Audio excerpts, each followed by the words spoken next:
cao nguyên mùa xuân lại về, cao nguyên mùa xuân lại về. Từng đàn chim bay kéo về tổ ấm, chim bay kéo về tổ ấm. Trong cua chiêng vang vui trong ngày hội, trong cua chiêng vang vui trong ngày hội. Rượu cần men say ngất ngây lòng anh.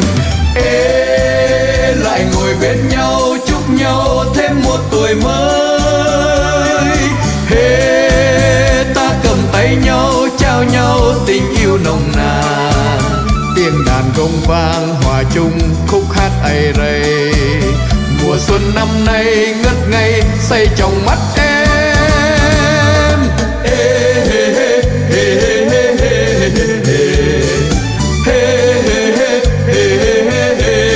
hê.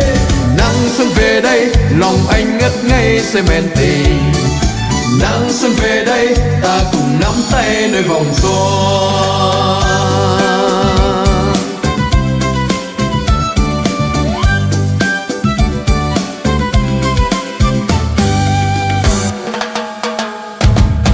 Trên đất cao nguyên mùa xuân lại về, trên đất cao nguyên mùa xuân lại về. Từng đàn chim bay kéo về tổ ấm, từng đàn chim bay kéo về tổ ấm. Trong cua chiêng vang vui trong ngày hội, trong cua chiêng vang vui trong ngày hội. Rượu cần men say ngất ngây lòng anh.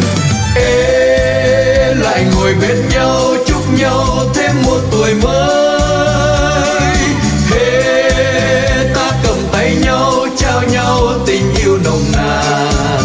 Tiếng đàn gông vang hòa chung khúc hát ây rây.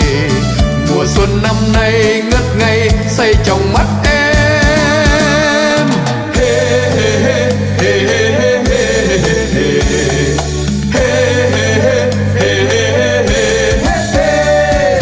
Nắng xuân về đây lòng anh ngất ngây say men tình. Nắng xuân về đây ta cùng nắm tay nơi vòng xuân. Hey!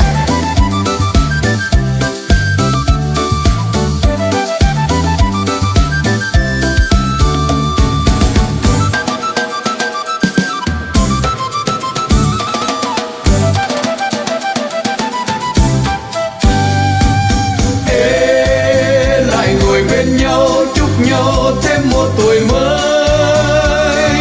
Hê, ta cầm tay nhau trao nhau tình yêu nồng nàn.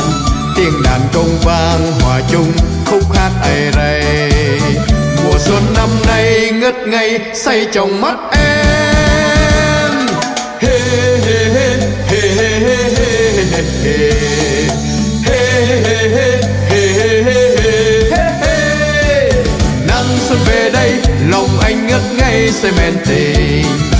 Nắng xuân về đây ta cùng nắm tay nơi vòng xuân. Ê, lại ngồi bên nhau chúc nhau thêm một tuổi mới. Ê, ta cầm tay nhau trao nhau tình yêu nồng nàn.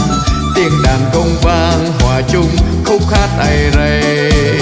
Mùa xuân năm nay ngất ngây say trong mắt em. Hê, hê, hê, hê, hê, hê, hê,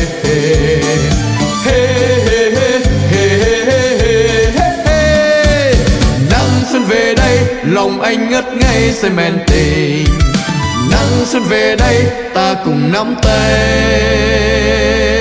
nối vòng xuân. Na na na na na na na na na na na na na na na.